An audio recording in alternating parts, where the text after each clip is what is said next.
Oke, untuk awal boleh perkenalan diri, Kak? Assalamualaikum ya, selamat sore.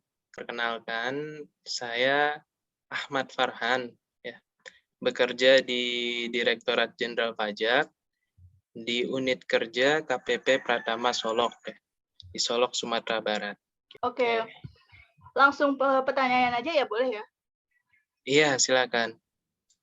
Untuk pertanyaan pertama, sudah berapa lama menjalankan profesi tersebut? Untuk profesi ini ya sebagai ASN di Direktorat Jenderal Pajak sudah dari tahun 2018 bulan Desember ya. Berarti sampai sekarang itu sudah 3 tahun 2 bulan ya, sekitaran segitu. 3 tahun 2 bulan 4 bulan ya. Baik, untuk pertanyaan selanjutnya, sebelumnya punya background pendidikan tentang pajak nggak, Kak? Nah, untuk background pendidikan ya, sebelum bekerja di sini, karena aku itu kan saya itu kan pengangkatan ASN dari sekolah PKN STAN ya, kuliah PKN STAN. Jadi pendidikannya pun di sana diploma 1 perpajakan ya. Biasanya sih tugasnya ngapain, Kak, di sana? Tugas di ini di tempat kerjanya. Iya, benar. Iya, oke. Kalau saya sendiri ya, saya kan bekerja di KPP Pratama Solok di seksi penjaminan kualitas data ya. Jadi kan di KPP itu ada beberapa macam seksi ya. Nah, saya bekerja di seksi penjaminan kualitas data. Untuk pekerjaannya yaitu untuk menyuplai data-data ya, baik data perpajakan atau data wajib pajak ya, data apapun yang diperlukan kantor ya untuk menggali potensi pajak dan mencari penerimaan negara, gitu ya.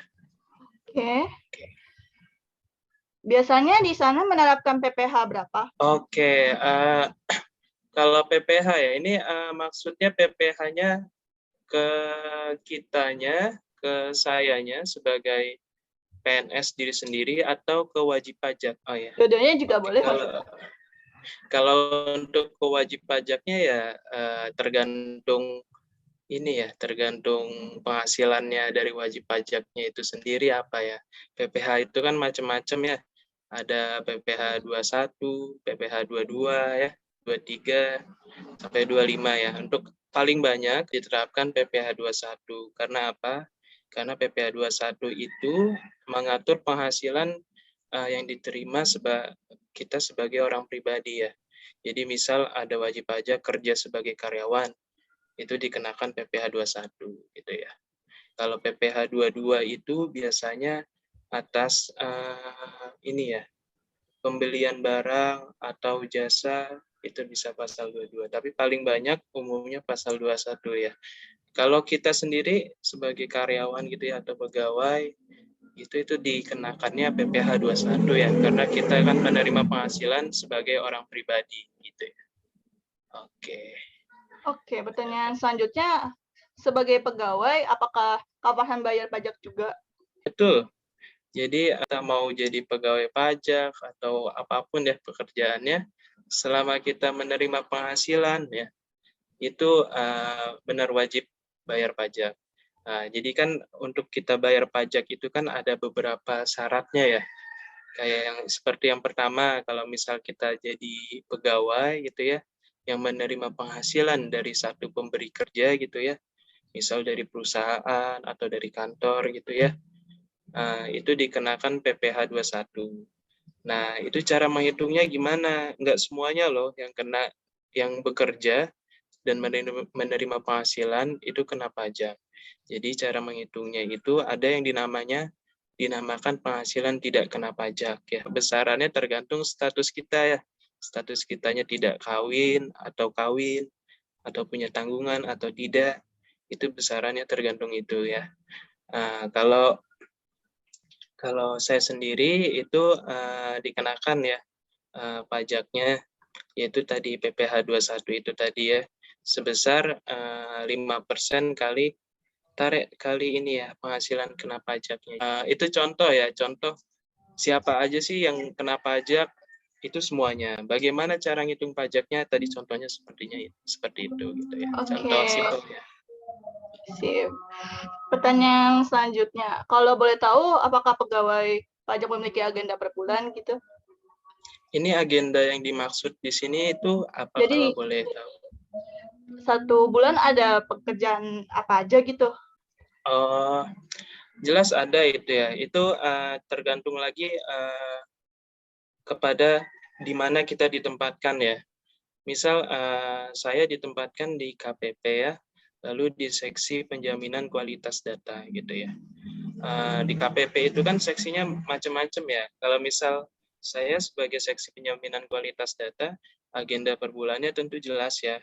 Kita untuk menyiapkan data kepada para pegawai lainnya yang dibutuhkan demi menggali potensi pajak, demi mencapai tadi penerimaan negara ya. Kalau misal contoh di seksi pelayanan gitu ya, salah satunya ada seksi pelayanan gitu ya, itu jelas agenda per bulannya dia melayani wajib pajak ya di front office, di TPT namanya tempat pelayanan terpadu ya. Jadi dia mulai dari konsultasi perpajakan atau melayani ada pembuatan kartu dan sebagainya gitu ya. Jadi untuk agenda per bulan jelas ada dan tergantung di seksi mana kita ya ditempatkan gitu ya. Untuk selanjutnya, kalau misalnya ada kekeliruan dalam pekerjaan, gimana cara ngatasinnya? Contoh di seksi saya ya, sebagai penjaminan kualitas data. Misal kita tiap bulannya ada pengiriman laporan gitu ya ke Kanwil ya. Kanwil itu kantor wilayah ya. Jadi KPP itu kan instansi vertikal dari Direktorat Jenderal Pajak ya. Jadi kantor pusat Direktorat Jenderal Pajak dia mempunyai instansi vertikal. Pertama kantor wilayah ya. Lalu di kantor wilayah itu ada instansi lagi vertikalnya yaitu KPP gitu ya. Jadi misal saya tadi di seksi penjaminan kualitas data itu mengirim laporan ke Kanwil contohnya ya. Lalu ada salah bagaimana gitu ya. Kita bisa membuat laporan revisi ya. Jadi itu nggak masalah kalau misal laporan begitu. Mungkin contoh yang lebih tepatnya kalau misal di seksi pelayanan ya, kita melayani WP gitu, menerima SPT ya. SPT tahu SPT? Tahu. SPT itu surat pemberitahuan ya. Jadi Iya. SPT itu adalah instrumen ya yang digunakan wajib pajak untuk melaporkan pajak tiap tahunnya berapa, hartanya berapa gitu ya.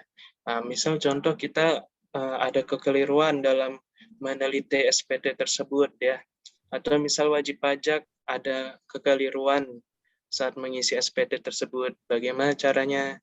Nah, di SPT itu ada yang namanya SPT pembetulan ya. Jadi kita misal sudah lapor SPT, tapi ada yang lupa dilaporkan, misal ada penerimaan dari penjualan rumah gitu ya, atau penjualan harta gitu, lupa kita laporkan.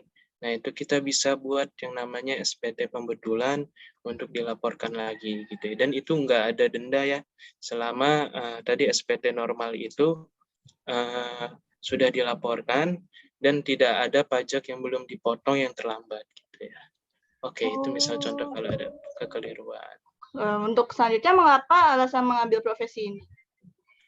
Oke, pertama karena tadi ya latar belakang background pendidikan saya itu di PKN STAN ya. PKN STAN itu kan salah satu tempat pendidikan yang di bawah Kementerian Keuangan ya. Jadi di sana ada bermacam-macam sih, nggak hanya nantinya jadi pegawai pajak, bisa jadi misal bekerja di BPPK atau pokoknya di eselon di bawah Kementerian Keuangan ya, bisa jadi semacam auditor dan lain-lain gitu ya. Lalu kenapa saya memilih pegawai pajak ya? Tadi pertama karena pendidikan, lalu kedua mungkin enak ya jadi pegawai pajak dia karena tempat kerjanya itu di seluruh Indonesia ya, jadi kita bisa jalan-jalan sekalian bekerja sekalian jalan-jalan gitu ya. Itu salah Oke. satu alasannya. Untuk alasan lainnya mungkin ya sama aja seperti kita bekerja di tempat lain gitu ya. Oke. Nah, ada pertanyaan selanjutnya. Kriteria yang cocok untuk menjadi pegawai pajak itu seperti apa? Untuk kriteria yang cocok, pertama jelas harus punya rasa ingin tahu yang besar ya. Karena apa? Karena biasanya kita sebagai pegawai pajak ya, menjalani pekerjaan itu ya, ketemu wajib pajak, biasanya banyak wajib pajak itu yang berbohong ya. Misal kita tanya-tanya kan, itu kan wajib pajak dia ngeles. Nah, kalau kita nggak punya rasa ingin tahu kan kita hanya terima-terima aja gitu ya. Tapi kan tadi kita lihat, misal dia cuma melaporkan 60 juta, lalu karena rasa ingin tahu kita lihat di SPT-nya dia melaporkan contohnya hartanya punya mobil 5 atau rumah 2 gitu ya. Itu kan nggak mungkin dengan penghasilan sebesar itu punya harta sebanyak itu ya. Jadi dari situ kita dari keingintahuan kita itu kita bisa menggali potensi pajak lagi ya. Oh ini kemungkinan ada penghasilan yang belum dilaporkan gitu ya, dan kemungkinan ada pajak yang belum dibayarkan gitu. Itu yang paling penting, punya rasa ingin tahu dan ingin belajar sih. Itu aja. Oke. Ada tips nggak Kak untuk yang ingin atau tertarik dengan pajak? Kalau bekerja di pajaknya, tipsnya mudahnya sih masuk ke PK Instan ya. Karena kebetulan di bawah Kementerian Keuangan, jadi lebih mudah ya untuk bekerja di pajak di Direktorat Jenderal Pajaknya. Atau bisa juga sih jadi dari seleksi umum ya. Namun tipsnya yang penting ini sih pengen terus belajar ya, terus meningkatkan kemampuan diri ya. Karena sebenarnya nggak sulit kok, tapi bisa-bisa aja gitu ya. Kalau untuk tertarik dengan pajaknya ya, pajaknya sih ya tadi ya, yang penting tipsnya kita pengen tahu aja, kita kepoan orangnya ya. Oh iya, Jadi benar-benar. kita bisa menggali potensi pajak lebih lagi dari wajib pajak gitu ya. Itu salah Oke. satu tips. Untuk pertanyaan terakhir, ada nggak pesan-pesan selama menjadi pegawai pajak? Kesan-pesannya sih enak sih ya. Kita bisa jalan-jalan ya, bisa karena kalau untuk sekarang ini menjadi pegawai pajak di Direktorat Jenderal Pajak ya, itu kan unit kerjanya tersebar ke seluruh Indonesia ya. Ya, jadi kita enak aja. Kalau itu tadi ya, tergantung orangnya lagi ya. Ada orang yang memang dia nyamannya bekerja di daerah situ aja gitu ya, dekat dengan keluarga. Mungkin ada juga orang yang nyamannya bekerjanya jalan-jalan ya, sembari jalan-jalan. Jadi kita bisa melihat dunia lain gitu ya, maksudnya daerah lain gitu ya. Itu kesannya tadi ya, pertama enak ya bisa jalan-jalan. Lalu kedua sih kesannya ya di Direktorat Jenderal Pajak ini menurut saya sendiri sih sudah lumayan ini ya, lumayan bersih ya. Maksudnya tahu ya kalau di dulu kan ya di pajak itu kan yang terbilang mungkin ini ya banyak korupsi kayak Iya, benar-benar. yang kasusnya Gayus tersebut ya. Iya, benar banyak gitu. Tapi untuk kesan saya selama 3 tahun ya bekerja di sini sih menurut saya sudah lebih bersih instansi ini ya, daripada instansi Pemda lainnya menurut saya ya. Itu aja sih. Yuk. Ada lagi nggak yang ditanyain? Mungkin nggak ada, cukup jelas bagian situ. Terima kasih banyak udah mau Udah, diwawancarain itu sama aja. saya. Kasih banyak, Kak Farhan. Oke ya. Semoga wawancara ini, interview ini bermanfaat ya. Dan Amin, makasih Kak. sukses selalu Yu ya. Amin. Sukses juga ya Kak, semangat. Yuk, terima kasih. Terima kasih. Yuk, makasih.